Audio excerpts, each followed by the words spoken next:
Now, Camunda's redesigned connector framework simplifies integration development with function-level granularity, discoverable operations in a clean language-agnostic API. So this new architecture cuts boilerplate, powers seamless, lightweight integrations across legacy systems and AI-driven workflows. And to show us more, please join me in welcoming Pavel, Kotelevskii, and Mathias, Vandaele.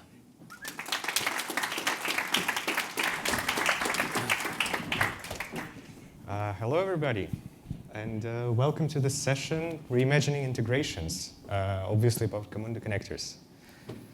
And it's no coincidence because both of us on stage here today are engineers in the connectors team at Camunda. I'm Pavel. I've been with the team for about 3 years now. I come from Java and Kotlin background, and I'm based in Berlin. How about you, Mathias? Thank you. I am Mathias Vandaele. I am a software engineer in the connector team as well. And it's been about a year I'm part of the team. And before that, I was actually working as a Camunda 7 user. Yeah, me as well. But it was not as fun as Camunda 8 because we didn't have that many amazing connectors there. So yeah, let's get started. We have a packed agenda for today. First, we will try to remember some of the key concepts about the connector SDK and just the vision behind the product. Then we will talk about some new features that we are delivering with 8.8, and specifically some syntax improvements for outbound connectors. Then we will talk about performance, which is becoming more and more of an important topic for connectors as we mature as a product. And we also have something on the roadmap here for 8.9. And in the end, we will talk about some new patterns that we recommend using with the REST connector that provide even more integration possibilities for you. And of course, we will have some live demos, share some insights, tips, and best practices. So let's get started with the connector SDK overview. What is the connector SDK? It's the contract for defining custom connectors. It addresses unique integration challenges not solved by out-of-the-box connectors. You might ask, what are the benefits of using the connector SDK when we have job workers? Well, it mainly saves you as a developer quite some time working with secrets, variables, resolving field expressions, evaluating your error expressions, and result expressions in your connector. And also takes care of code generation, but we will talk about that later. And yeah, this is our repository here. If you haven't seen it yet, feel free to check it out. It's open source and yeah, open for everybody to use. The main purpose of connectors is to bridge the gap between your BPMN processes and external systems. And connectors usually consist of two parts. It's the element template and the Java code, the connector implementation. You can think of this as backend and frontend, right? So connector function or executable is written in Java, and it's the backend of your connector. It's a pro code solution that is implemented and written by the engineers. And element template is the frontend for your connector. It's a JSON file that provides custom properties configuration for the web modeler. So basically, it transforms your regular service task in the modeler into a nice connector task with custom properties.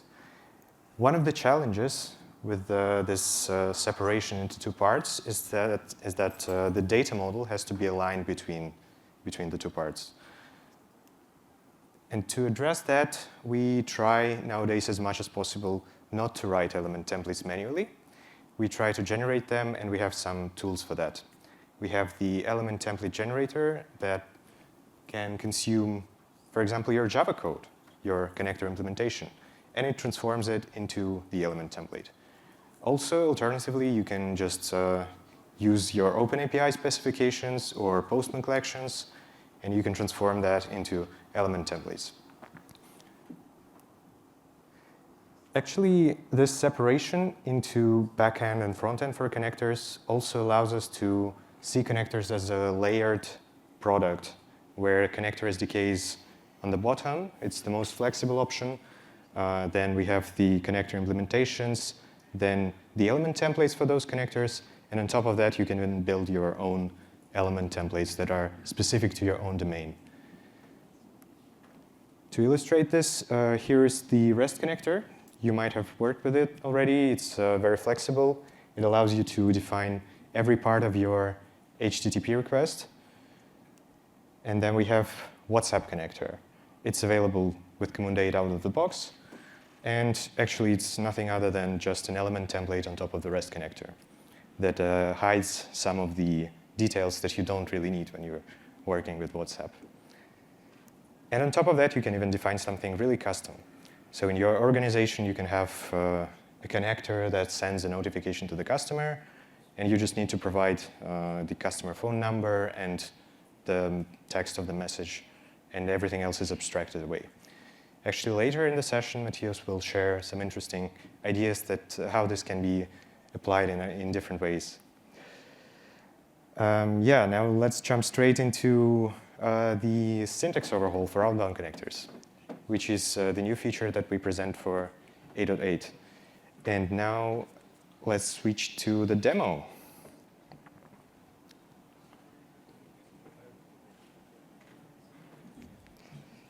We will explore a custom connector and one of the complex ones. So this here is the Amazon S3 connector. It's part of the connectors repository. It's a typical connector. The only interesting thing about this is that it supports multiple operations. If we take a look at the data model for this connector, you can see that it defines some operations, right? We have delete object. You can delete object in S3. You can upload something to S3, or you can download the document from there. And the way it's implemented in the connector is using this polymorphic type.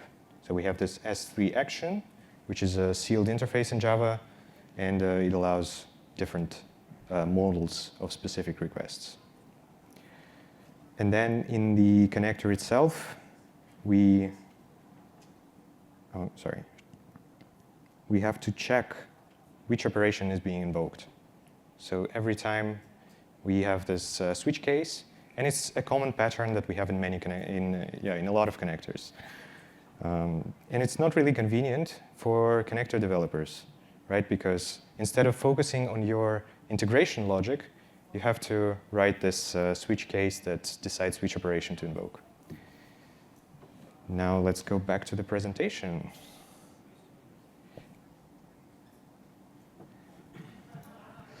Yeah, so this is the model that I just illustrated. The connector has some smart logic inside that decides which operation to invoke. We were thinking about how we can improve this, and we came up with this. Here, the runtime is actually a little bit smarter, and it's able to understand which operation needs to be invoked.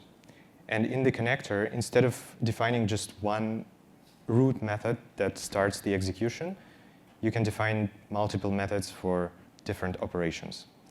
Like, each of these operations can consume its own input model, and the runtime is able to understand how to deserialize it. And I really want to show you how this can be implemented. So now we go back to the demo. This right here is the connector template repository. It's a template. It's available on GitHub, and it allows you to get started quickly with developing your own outbound connector. And we already prepared an example for the new connector model. The way this works is we have this interface called outbound connector provider. It's just a marker interface for the runtime to understand that this is an outbound connector. And inside this connector, we can have multiple operations. Here we have only one for now. We have an operation that just executes something. Doesn't really matter for now. What I want to do is I want to add a new operation to this connector, just to illustrate how easy it is to extend the functionality of your connector with another operation. So what I want to do is I want to create a function that just sums two numbers, right? Very simple. I'm going to call it add. I'm going to accept two integers, A and B, and I will return the sum of these two integers. For this to work, I also need to annotate this with the add operation.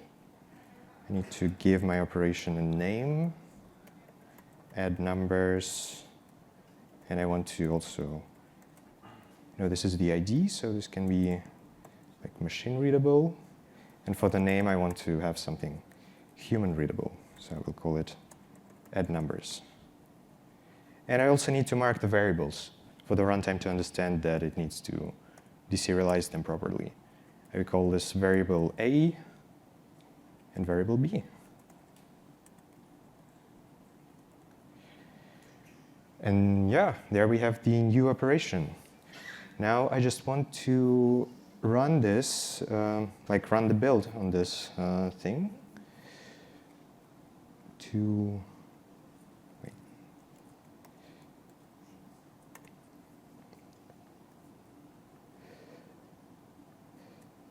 Yeah, so I'm running the build now. This will trigger the element template generator. And you will see that it also regenerates the element template, and you already have a new operation there. Here we go. This is the element template. And it already has the new properties. It has the new operation and add numbers B, add numbers A.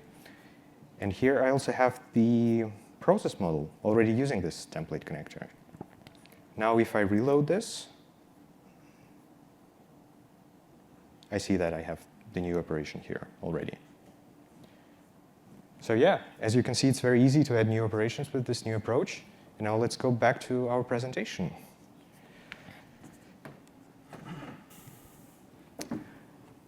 Well, yeah, this operation stuff is not the only limitation that we faced, of course, with connectors. The other one, it's a completely different limitation. It's related to non-blocking I/O, and or I should rather say blocking I/O, because that's what's causing problems. Specifically, long-running HTTP requests. And I will hand it over to Mathias to talk about performance improvements. Thank you, Pavel. OK. Yes. Since Pavel has spoken about our current limitation, I would like to address this problem by introducing what we expect to release for 8.9. And this is the non-blocking connector runtime. So here it is. So first, before speaking about the non-blocking runtime we've just implemented, I would like to speak about how it was implemented before and how the current runtime is working. So it's working with classic Java thread, and which are, under this, it's platform thread that are being used. And basically, we had a thread pool, as you can see on the left here. We had, for example, here in this example, we have 5 threads. So it can manage 5 tasks at a time. If those tasks takes a long time, and for example, they are running HTTP calls, and it takes 5 seconds, then we're going to execute first the 5 tasks. Parallelly, it's going to take 5 seconds, and then we will have to wait to execute the 2 last tasks. So the 2 that you can see in red here are going to be waiting. In the other hand, with virtual thread, we can execute virtually everything at the same time. First, I might want to explain with a quick analogy how virtual threads are actually working. Let's imagine that you have a job in your company that requires an employee to work 2 days in a month. Would you hire a full-time employee? No, right? You would rather hire a freelancer because you don't want to pay him when he's not actually working. Well, hire a full-time employee when you're using is actually what platform threads are. You have your OS thread, you're making an HTTP call, and while it's waiting for the response, it's just doing nothing. So you're using CPU availability for no reason. You're stalling the runtime. By the way, virtual thread is a feature that would power Project Loom, and it was introduced in Java as a standard feature in Java 21. And of course, the next step after implementing this was to run some performance tests, and that's what we've done.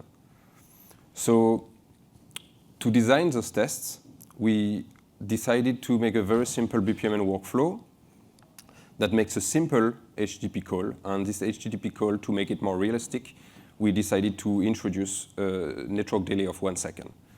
And we ran 1,000 process instances in parallel with the current runtime and with the new runtime. And I think the result speaks for itself. It took 100 seconds to run those 1,000 process instances with our current runtime, and it just took 1 second with the new runtime. And if you think about it, that's actually pretty logical, because we had a thread pool of 10 threads, and if we're running 1,000 process instances, and it takes 1 second every time, it's 10 seconds. Yeah, I think you get it. So that's very nice, but what does it allow us to do, and why would we implement this? What can we do with this as a user? First of all, we don't fear anymore long HTTP request call, because that's what connectors basically are. They are nothing else but connectors, as I said. They just make API calls, or they just use some mail protocol, but they just connect to something, send something, wait for a response, and that's what a connector is. So even if it takes a long time, the server takes a long time to reply, we're not afraid of this anymore. We can scale to 100 of requests per second, as you just saw in the previous slide. It doesn't matter for us how much load you put in there. And it means, and I think that's the best point, that we can now safely use a customized REST connector, which is available for everyone, to bridge any remote code, whatever this code can be, Java, C#, Rust, Python, etc. I'm going to explain this later. So one of the new advice is don't call us, we will call you. Our user base tends to rely heavily on job workers, but it's not always the best bet. It means that they have to implement their own code, and this code often contains Camunda custom code. They have to deal with error handling, they have to deal with job mapping, job type mapping, they have to use our SDK, etc. So it's not a zero-cost solution for our customers. As I said, it requires them to depend on ZB heavily. And as I said again, they have to manage low-level Camunda code.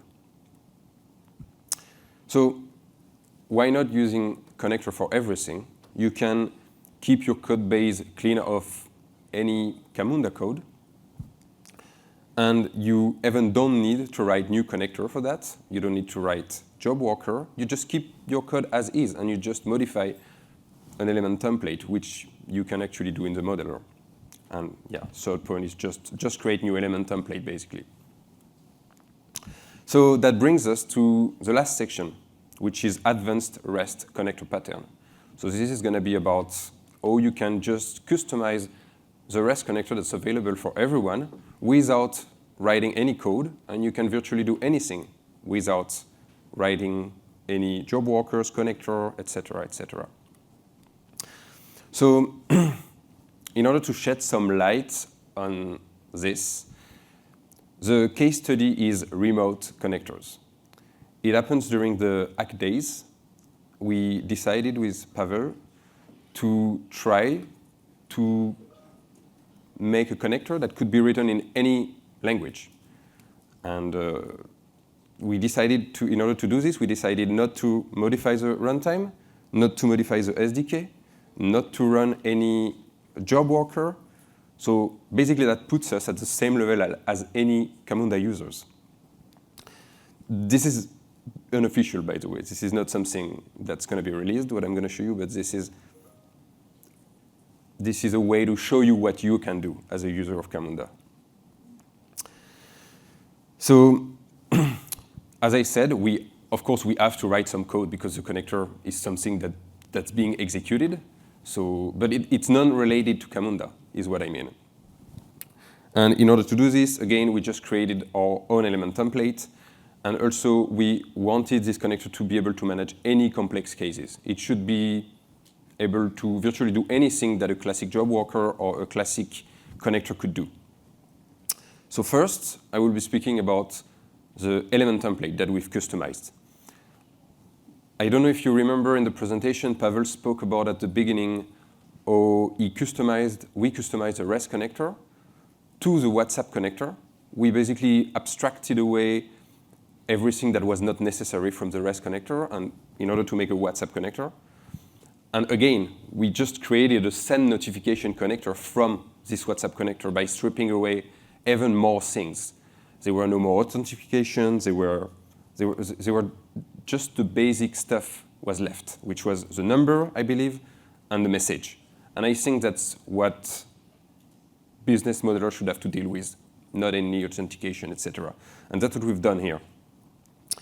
This element template is based on the element template that the REST connector, and it contains a remote connector URL, the connector name, math, not for my name, it's for mathematics. And then we had operation and A and B, which reminds us actually of what Pavel showed in the new SDK. And because we didn't have to deal with all the server stuff, we decided to make the first connector in Rust during this Arc Day. Why did we choose Rust? Because we believe it's cool, it has a nice community, it's fast, etc., etc. And you can see here how fast it takes to write the same connector that Pavel did in Java, but in Rust. Basically, we just define the input, A and B here. It's exactly the same that we saw here. The output, which is the result, and here we have not one, but two connectors. We have add and we have sub. And we made language pack for this. This is a language pack. So basically, that starts a server and everything. All the handling is done. Can we switch to the demo, please? I will try to. I don't know if you see. Sorry, it's locked. OK. So here's the connector that I was just showing.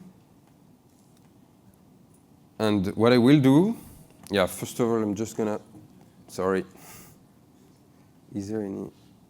OK, I don't have my, doesn't matter. OK.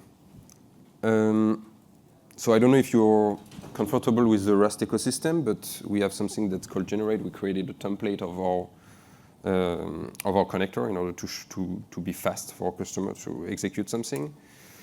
So project name, so CamundaCon. I don't know if that's big enough, though. Yeah. So we're going to call it CamundaCon 2025.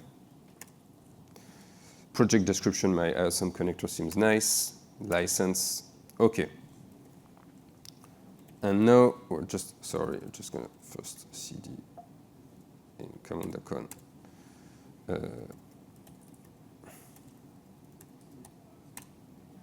Let's start. We're going to see what it looks like.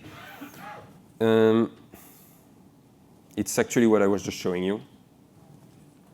So yeah, we're going to change the port. And I'm going to show you just how quick it is to create and run a new connector. Friendly reminder, you have just 1 minute left. Yeah. Sorry. Cargo run. So we're just going to start. So behind the door, all those macros, etc., it starts a server, error handling, etc., as I just said. And we have a connector that must be, yeah, it's here. It's already ready. And I'm going to start it. So again, that's what I shown. And it has been executed. The browser is not on my screen. I guess it's on the other screen, so I'm not able to show the operate. But you can trust me that the job has been executed, and the result has been set, as you can see in the log here. And yeah, we can switch back a few seconds for the takeaway. Yeah, so what are the takeaway of our talks and what are our advices for our users? First of all, our users should start with existing connector whenever that's possible, meaning we don't want you to write. I mean, it's better if you don't write custom code. It can introduce new point of failure, and everything has been managed already by us. Yeah, the second takeaway is that you should just use your own APIs with the REST connector. Don't write any custom job workers. If you have something running already, a web server, just call it with the REST connector. That's very easy. And last but not least, write custom element templates. Again, we've shown that it's very powerful, especially the REST connector, that can be just overloaded, customized, and you can do virtually whatever. And also, it's best to try to remove any technicalities from the template, meaning users doesn't necessarily need to know about access key, bearer, API key, etc. They should just have a business modeler should just have a connector where only the best information, like the most important information are, meaning the actual business stuff. Yeah, so do it the easy way with connector without writing any code. So, yeah. Yeah, thank you.